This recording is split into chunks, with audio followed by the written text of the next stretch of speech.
Chapter 17. 10 pebbles had gone into my time can when I decided to do something Timothy had told me never to do. I was tired of eating fish and sea grape leaves, and I wanted to save the few green coconuts I'd managed to find on the ground. There were none left in the trees. I wanted scallops or a langosta to roast over the fire.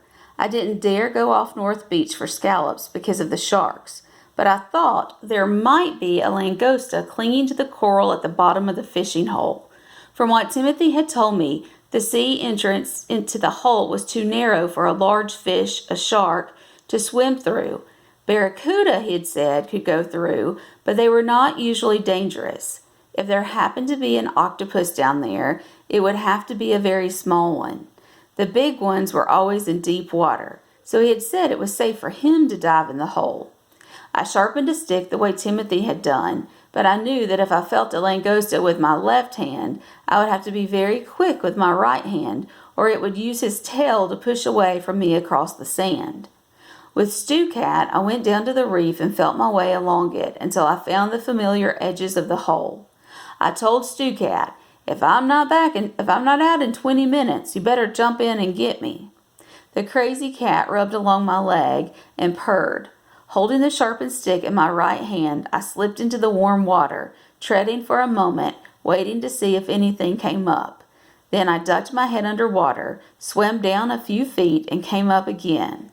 I was certain that nothing was in the hole aside from the usual small fish I yanked out each morning. After a few minutes, I had my courage up and dived to the bottom, holding the sharp stick in my left hand, and using my right hand to feel the coral and rocks.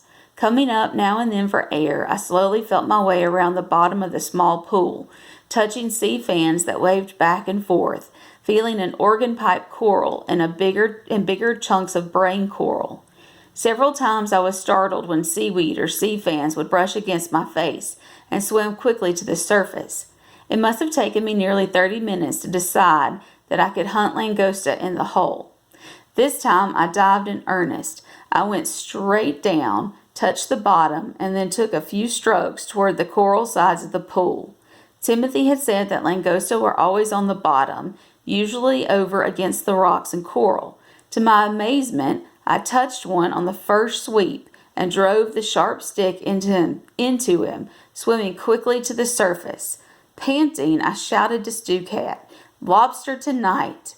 I swam to the edge, pushed the langosta off the stick, caught my breath again, and dived.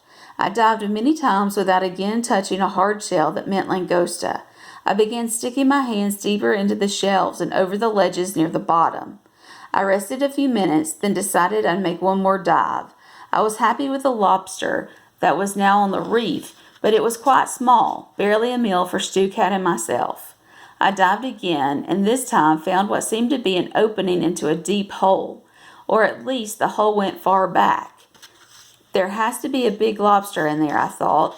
I came up again, filled my lungs, and dived immediately. I ran my hand back into the hole, and something grabbed it.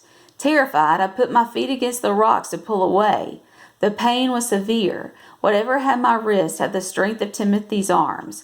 I jerked hard, and whatever it was came out with my arm, its tail smashing against my chest. I kicked and rose to the surface, the thing still on my wrist, its teeth sunk in deep. I'm sure I screamed as I broke water, flailing toward the edge of the hole. Then the thing let loose, and I made it up over the side and out of the hole. Pain shooting up my entire arm, I lay panting on the edge of the pool and gingerly began to feel my wrist. It was bleeding, but not badly, but the teeth had sunk in deep. It wasn't a fish because the body felt long and narrow. Some time later, I made an informed guess that it had been a large moray eel. Whatever it was, I never got back into the hole again.